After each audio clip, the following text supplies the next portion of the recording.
Hey everybody, welcome to the latest episode of The Rock Experience with Mike Brunn.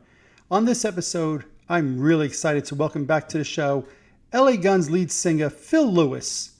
We're going to talk all about LA Guns' newest album, Black Diamonds, as well as Phil's relationship with Tracii and why Phil almost left the band last year. Lots to cover in this episode. I know you guys are going to really enjoy it, so let's jump in and let's get started.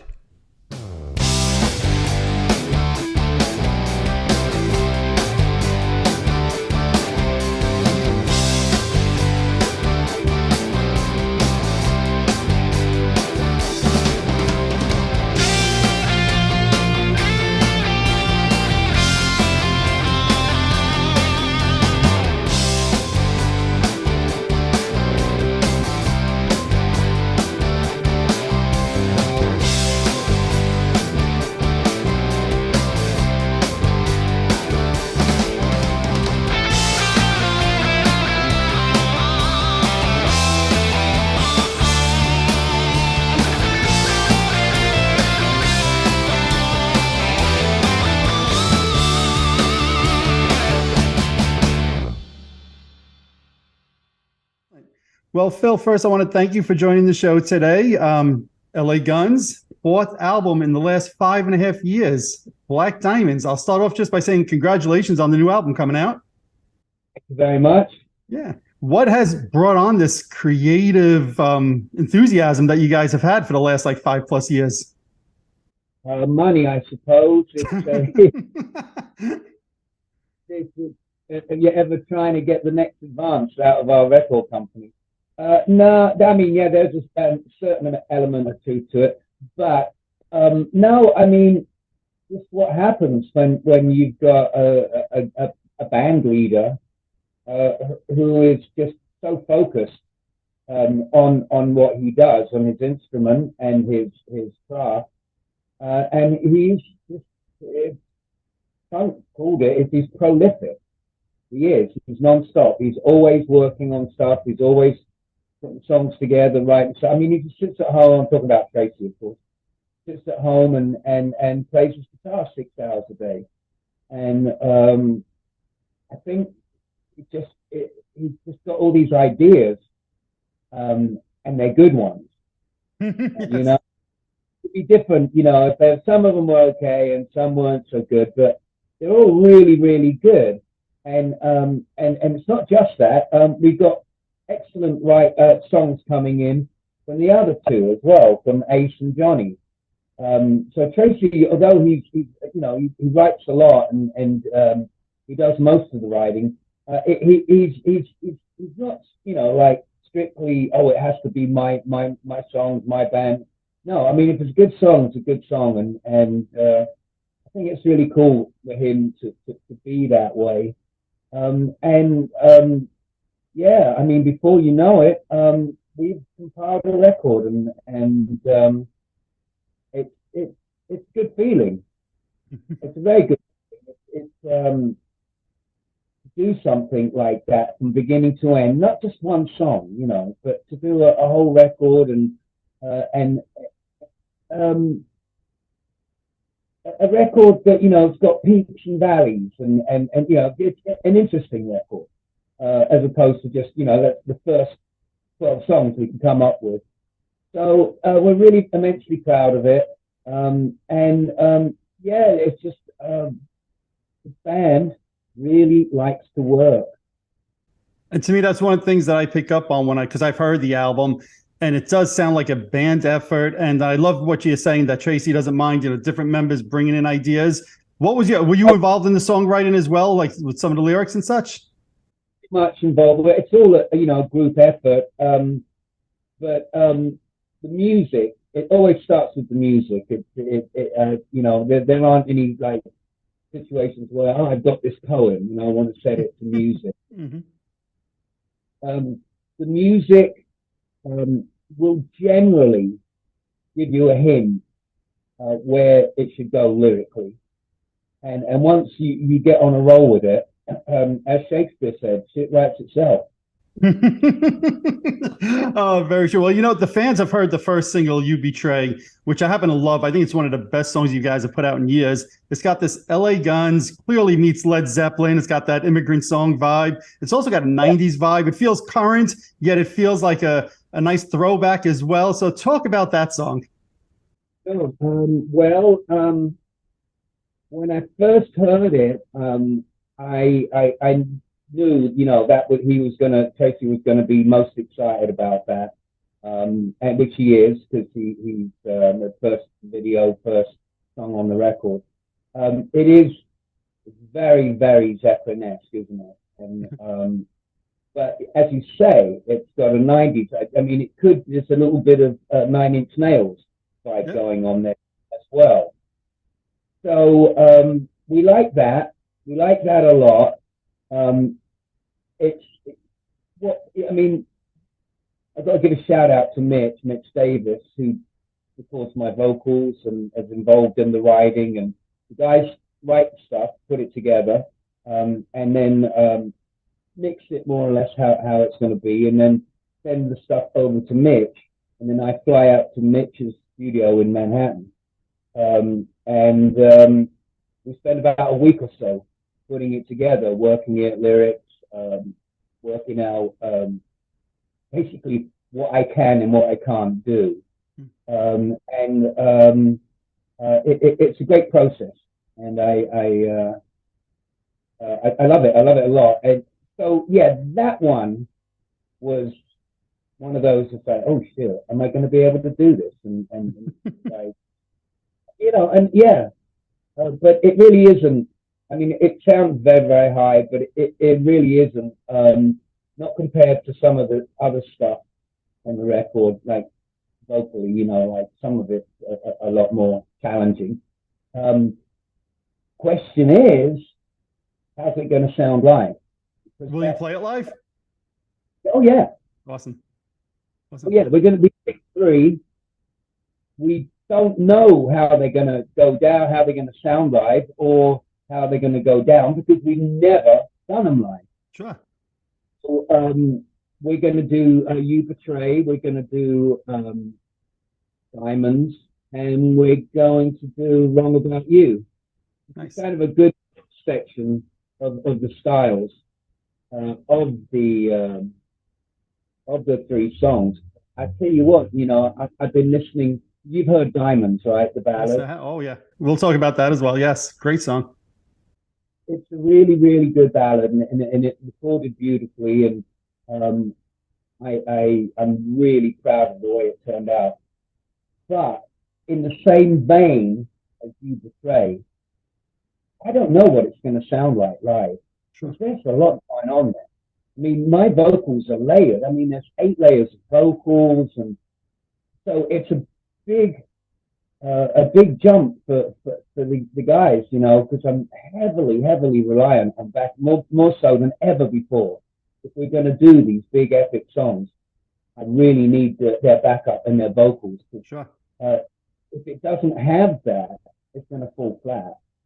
I can do the verses and I can do. I mean, I can do the whole song, but it's not going to have the same dynamic it does on the record. And but they know. I mean, we're all getting it dialed in, and we got some shows. Our first show coming up in about a bit more than a week, about 10 days, and then we go. The album drops on the 14th. We play the Whiskey on the 15th, and we find Tracii just sent me a text, a group text saying, expect at least 5 guitar players on stage with us. Wow. Well, let me ask you, you're talking about, putting three new songs in the set. When you're putting together a set list, do you get excited? Like you said, you don't know how these new songs are going to work out, but do you get excited having the new material as opposed to, and I'm sure Rip and Tail being the set list, never enough, but there's ever a time you're like, I don't want to sing those songs anymore. I love to just play the new album. Course. I mean, yeah, we'd love to do that, but it's inconceivable us not doing Ballad of Jane or Right. um, and quite rightly so. It would be great if it was understood that we were just going to do like ladder material, like post reunion material and see if there'd be any kind of interest in it. I'd love to do it, like, like from a creative point of view. That would be great fun. It's a juggling act. I tell you, man, it really, you've got to be careful. And you got to be not only got to be careful when you're introducing new songs. Placement is really important. Yes. And you don't want to lose your crowd because it's stuff that you think is just so amazingly brilliant, but they're like, this shit, I've never heard this. So it's a balance. We'll see how it goes. The only way to find out if it works or not is to do it. That's true. That is true. Now, one of the things, and you mentioned this a little bit before, one of the things I love about the new album is it's got such a great variety of music on it. And, I'll highlight two songs. Gonna Lose, which has like this acoustic part to it. And then right after that, Got It Wrong is like almost like a punk song. And that's one of the things I love about this album. It's got such great variety on it. So you kind of never get bored just hearing the same rhythm 10, 11 songs in a row. What I love about this band, because it's like that, there are bands that every song is different. I think Beatles, every song's different. Led Zeppelin, every song's different. They've got very, very numerous styles. I Cheap Trick, another band. I think they've been way more influenced on us than me personally, for sure, than bands like, say, AC/DC and Ramones and Motorhead. All those bands I love, don't get me wrong, and they're so good what they do. But me, I like a bit more meat and potatoes. If I'm going to buy an album, I want it to take me places. I want it to, I want to go, oh, that's interesting. Wasn't expecting that. And I think there are a lot of surprises on this record. Agreed. And as you said, go from something incredibly heavy, like You Betray, into something incredibly bubblegum and poppy and disposable, like Crying. Mm-hmm. And it was great. I've got to say, the recording of this album was a gas. It was. We did the drums first, obviously. Tracii put the songs together. We sent the drums over to Adam. Adam recorded the drums. So basically, we had a skeleton on the road with us when we were out with Tom Peter during the Sonic Slam tour. So there were numerous opportunities that we set up our gear. It was just a laptop and an interface that we were recording on the tour bus. Wow. And that was. It's an amazingly bonding experience. Just be there while and not just working stuff out, actually tracking, doing stuff that was gonna, ultimately it is on the album. And oh man, talk about that great thing when a band becomes a gang, becomes a family. There were moments like that during the making of this record. In spite of the enormous challenges we had at various times, not all the time, but at times, there were times like that when it was pure magic to record this album on that bus. When you're recording your vocals, do you like to be in like a private setting for yourself to do the vocals? Because I know every vocalist is different. Or do you not mind if you're on the bus and people are watching? The vocals are a very different thing entirely. Yep. I'll put down a vocal, an idea, a scratch idea on the bus, but actual, recording serious lead vocals is very, very serious business.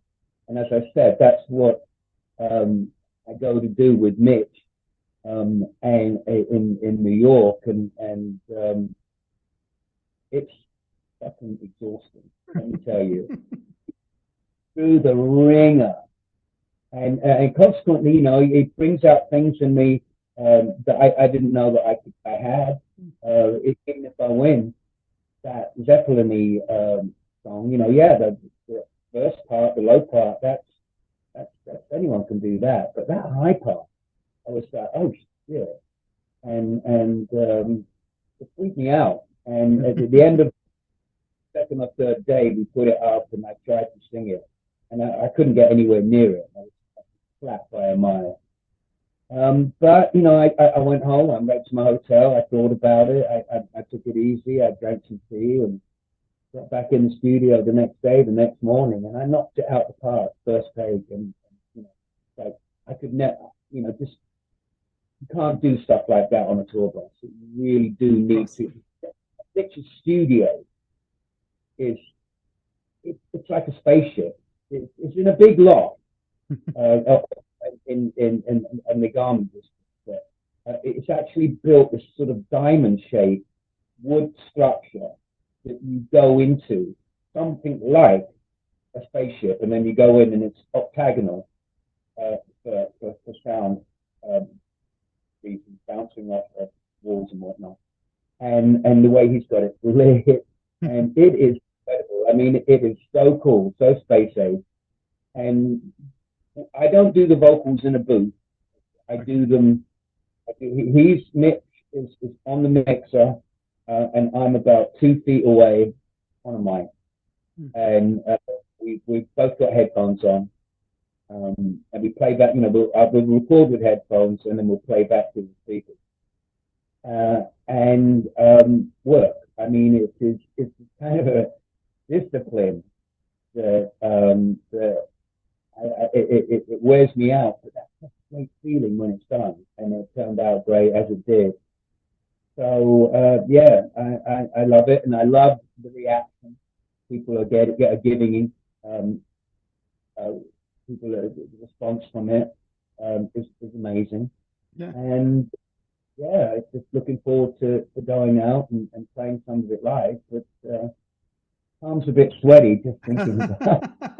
Oh, well, you're talking about recording the vocals, and it's one of the things to me, just listening to the album, like you said, there's whether it's high parts, low parts, your voice still sounds really as strong as ever. So how do you keep your voice in shape? Well, it's very much a discipline that no singers like it, but it has to be done. You've got to do warm-ups, you've got to do just like an hour or so before you sing. You've got to do these vocal stretches that sound awful. Sound awful.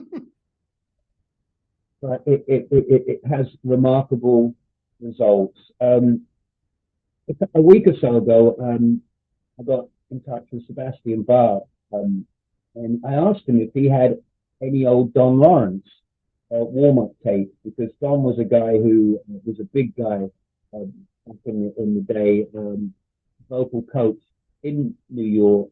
He did Bon Jovi, he did Sebastian, he did a whole bunch of people.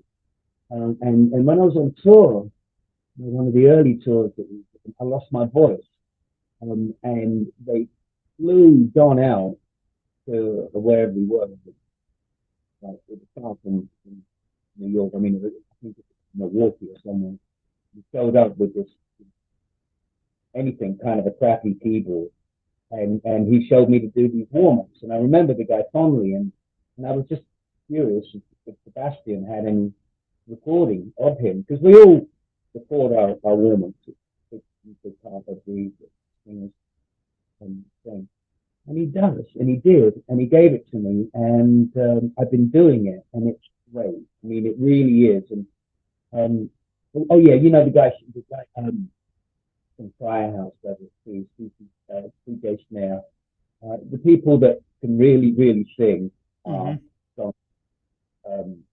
disciples, and we'll just see. I'm on it now. I've been doing it for a week or so. I've got another week before we go out. I'm going to see if it's an improvement from the workout that I've been doing. But yeah, very much singing athlete. Yep. Me, Bastian, TJ, all fit, all take care of ourselves, and all want to to deliver as good as we can, and that means anything, like a guitar player loosening up. I'm saying, it makes perfect sense. But then you get an enigma like Robin Zander, cigarette. That's his. So I don't know. For me, I like to get in that space, that discipline, and I'll never be as good of a natural singer as Robin. So I kind of have to do it the old-fashioned way. Who are your people that you look up to as singers? Right, we were talking before about Led Zeppelin a little bit. Like Robert Plant, is he an influence on you? Who's your influence as a singer? Probably, singers you probably wouldn't heard of so much. English guys, English blokes, of course. Rod Stewart, of course. A guy called Steve Marriott was a huge influence on the singer in Humble Pie. He was a singer in Small Faces. There was a mad bastard called Alex Harvey, who wasn't much of a singer, but was an incredible showman and huge influence on the performance. The way I see the performance. English bloke. Okay. Of course, great American singers as well, but the figures that would be more English influence, something like that.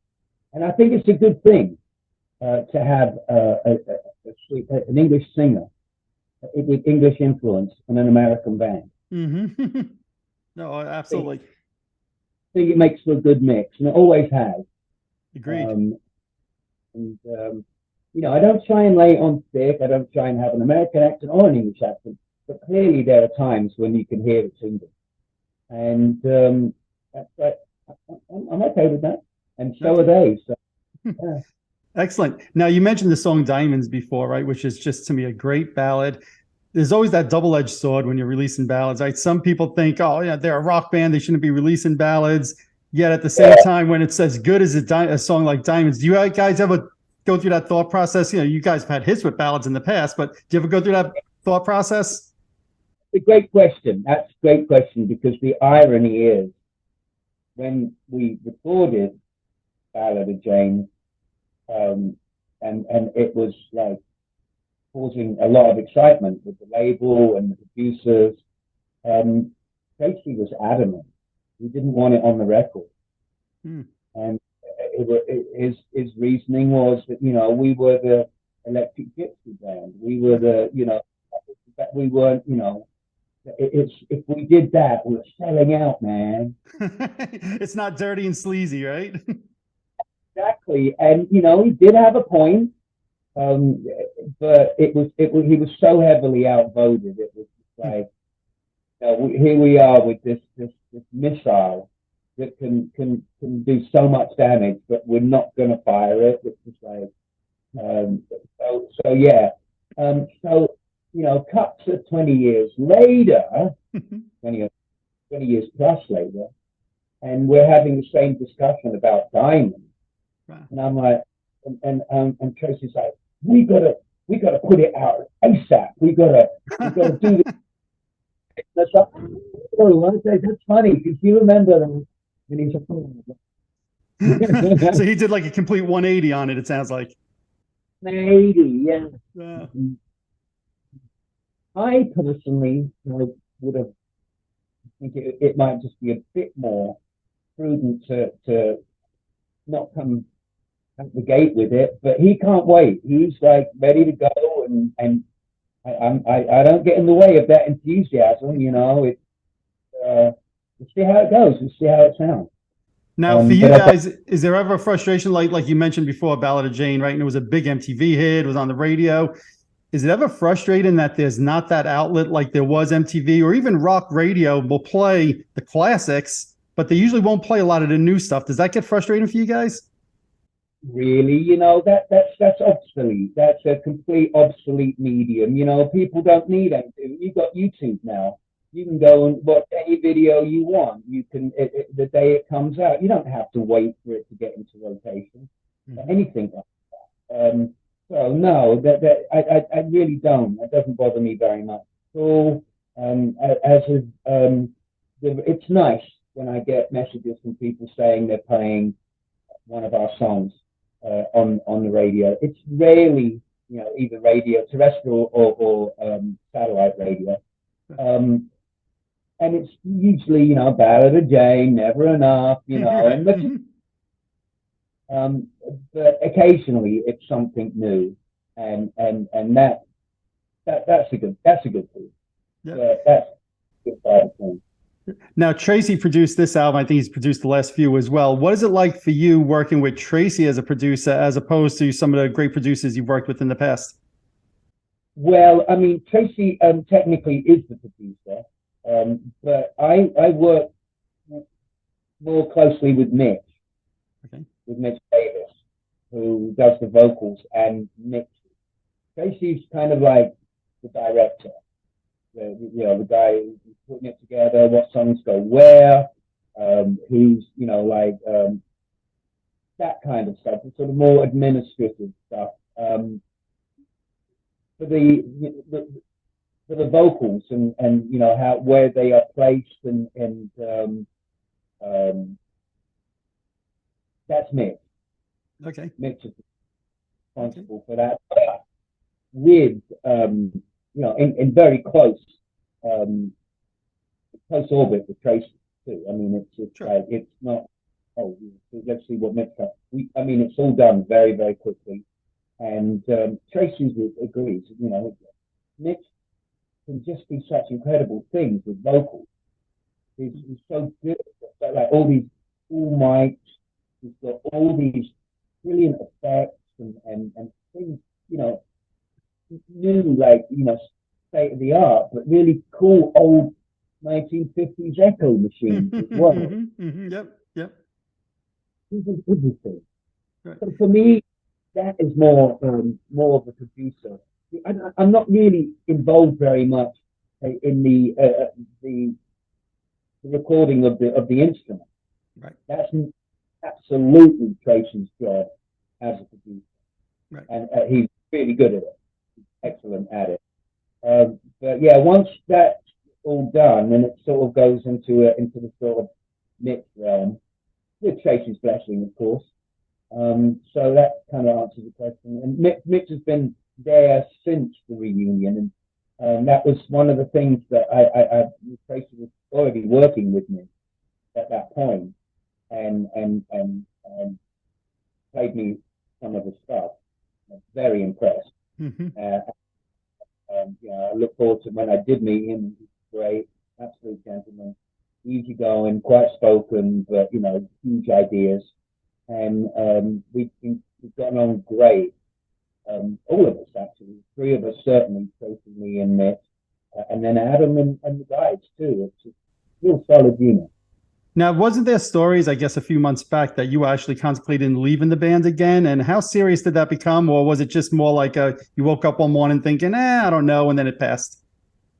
Oh, well, it was a series of things. It was a challenging summer, to say the least, being on that tour bus as long as we were.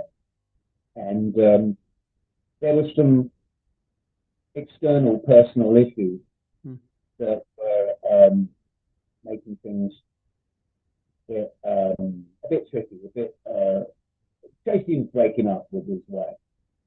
And that's unfortunate and too bad, but they've got a kid involved, so it got really sticky, and there were times when it was hard on Tracii, and it was hard for him to do at times what he was supposed to do. With the incident where he didn't want to go on stage, he played in the bathroom. That it was very disturbing. It's very worrying. You're worried for him, hate to see him like that. And yeah, I mean, it did shake the foundation, and so much so that our manager at that time, at that point, it was just like it was an overload frustration level for him, and that and a bunch of other stuff. He quit, and it was a shock to me because he was a big part of the band. Hmm. And, I was upset when he did it. I didn't want him to do it, and he'd been saying he was going to do it for a while. I never really thought he would, and then he did. And then I was like, don't do it because without you, because he's, he's he's a good manager, and I like him a lot. And it just, I was wondering if it was still going to work dynamically anyway, in any way at all without him. So at that time, there was a time that I was like, I'm not sure if I can do this. I'm not sure if the band can even continue without Scott. Logistically, we can even function. But we had a gig that night. The gig the following day, actually. Following Scotty quit on Thursday. We had a gig on Friday. It was in Vegas, and I don't. Maybe I quit. I don't know, but I said if they can get out to Vegas and set up and do the gear, set up the gear and sort out logistics and hotels and all of that, I'll be there. I'll be there for the gig. I'll never miss a gig. Right. Not in my DNA. And well, they did it. They showed up and we played the gig. And it was a fucking good one. It was a really good one. And it was like, they're all really good. And it was just like, I can't walk away from it because of something personal without absolutely 100% trying to keep it together because A, it's such a great band. I mean, it's so important to me. And B, because we've got this great record coming out and it's not the time to quit. Yeah, I mean, I'm sorry that Scotty quit and I'm going to miss him. But, we did roll on. We've got new management now, got new agent, and things are looking better. Tracii got through his breakup, and he's happy as a clam now. He's got a new girlfriend, and as I said, he's invited 5 people up to play Rip and Tear with 5 people to play 3 chords. Yeah, I'm sad about how things went down, but I'm not surprised. And I'm optimistic. I think we're going to be okay. And it's not the first time me and Tracii have had a tiff, and it won't be the last. Of course. I love the guy. And I love what we do, the music we make together. So you can't just give that up. You can't just walk away because your buddy doesn't want to do it anymore. Well, I can tell you, I'm sure that I speak on behalf of all the fans. We're glad you decided to continue to work through it because the new album is testament to the type of music that you guys can continue to put out. Yeah. Well, as I said, Tracii's a much more solid dude now, and things are much more together. So there's no question of that. We're all, back. We've got, as I said, we've got great new management, and we're just looking forward to it. We haven't done much this year so far. We just did a really fun 80s cruise a couple of weeks ago, 3 weeks ago. And it wasn't just, sort of 80s rock. It was like, bands like Devo, Smithereens, Living Colour, Mid-Cure. It was interesting both, interesting shit, interesting other musicians and different fans. We enjoyed that. And played to people that probably might not have heard of it. That's about it. That's all we've done so far. So we're looking forward to a week or so. Yeah, I know. At the end of April, you have some shows in California. Then I think you have 1 or 2 like one-off shows, I'll say, in the summer. Will there be more dates put on the calendar throughout the year? There's some stuff coming together in the Illinois area. June and July. Stay tuned. Excellent. Now, I know the album's called Black Diamonds, right? So to me, when I hear that name, there's a few different things that go through my mind. But what does that title represent for you? Well, you see, it's in a series of titles that are like have a little double entendre, if you will, a little a nod to me and Tracii. The Missing Peak was the first and brilliant example of that. The way we spelt Pete. You know, the devil, you know, which is you know, me and him, the devil. Sure. And then there was Checkered Past, which we certainly have, and probably Checkered Future too, I don't think. Absolutely.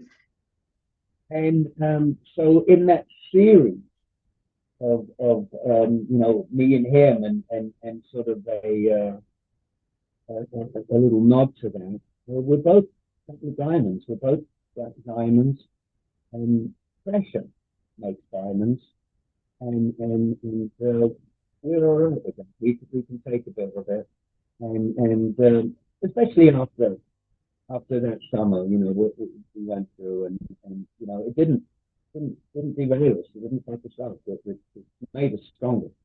So that specifically is what the title specifically means to me.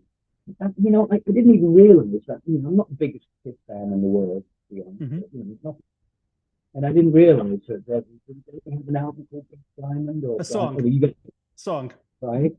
Yep. Is it? Yeah. I mean, I swear, absolutely nothing whatsoever to do with that. Yeah. But like, No, you know, honestly, I thought Black Diamond. I'm thinking skiers, the Black Diamond's the hardest course, and like I'm thinking, oh, hard rock album. You know, those are the thoughts that went through my mind. Of course, the Kiss connection did go through my mind, but I'm thinking Black Diamonds means a lot of things. no, but I mean, I found out about the Kiss thing afterwards, and I think it you know, anything to do with Kiss makes me smile. So, but no, it was that specifically to answer your question. Fair enough. One or two more questions, then I'll let you go. So, obviously, your fans know back in 1980, you were in the band Girl with Phil Collen. I don't know if you've spoken to him at all in the last few decades, but if he picked up the phone and called you to join the Motley Crue Def Leppard tour, is that something you'd be interested in, or is that like so 30 years ago to you? Yeah, that'd be great, and we're still in touch. I mean, you know, not on a weekly basis or nothing, but we're fond of our early days. And we look back on the him and I always got along. It was obvious to me from a very early stage what a superstar he was and was gonna be. Mm-hmm. What a phenomenal! He was the best guitar player in London, hands down, and everybody wanted him. You know, every band, and he wanted to be in our band, my band, and he was really good in it. And our band, you know, was kind of sort of a fun band. He was getting offers from some serious. I mean, but he turned down Iron Maiden. I never knew that. No, he's not a boastful kind of guy. He would never say that, but it's true. And you know, when I found out, it was like, what, are you mad? What are you? Pull him up right now. See if you can get me in it too. So, you know, when that Def Leppard album was being recorded, Pyromania was being recorded in London by Mutt Lange, that was the talk of the town. Everybody was like, oh, this Def Leppard album is going to be the best thing that you've ever heard. And I mean, you know, and there were like little snippets of it and rumors like it took 2 weeks to do one guitar solo, or it took 4 days to do one line in a verse, and stuff like that. You know, just insane rumors. And there was we were friends with Phil and I and Joe and Steve and those guys. So it was only, you know, a matter of time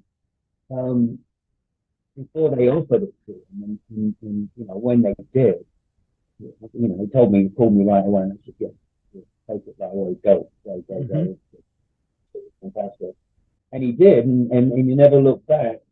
I got kind of a sad story, though. He went off and sort of hit the jackpot overnight, kind of pretty much with those guys. They launched Pyromania and it just exploded. It was a phenomenon.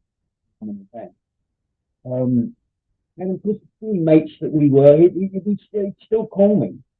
He'd call me like 2 or 3 times a week, and we didn't have much. I certainly had very little to talk about. My band was up, and I was living in the shittiest time of music, in the shittiest place of music. Little Boy Joe, Boy George, Culture Club, fucking stand up. It was awful. And Phil called, all right, and then we were talking. He goes, yeah, we made 180 grand in merch last night. That's nice. And then 2 days later, yeah, I've got 250 grand in merch. I was like, stop it. Stop calling me. Stop. I couldn't bear it. So yeah, it's exploding, and he was calling me up with this insane excitement. I told him to stop. I couldn't bear it anymore.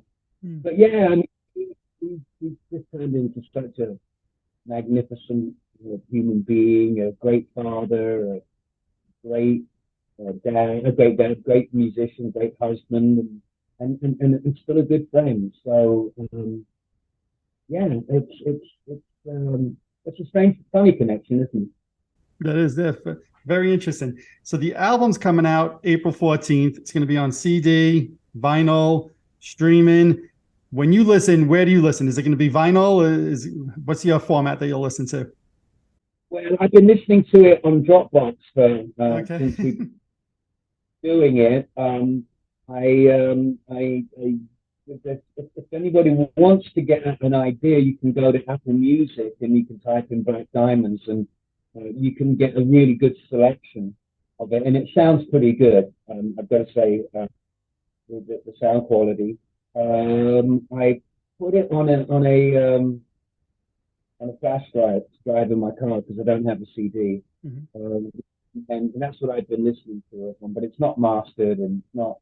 I'm really looking forward to the finished vinyl LP.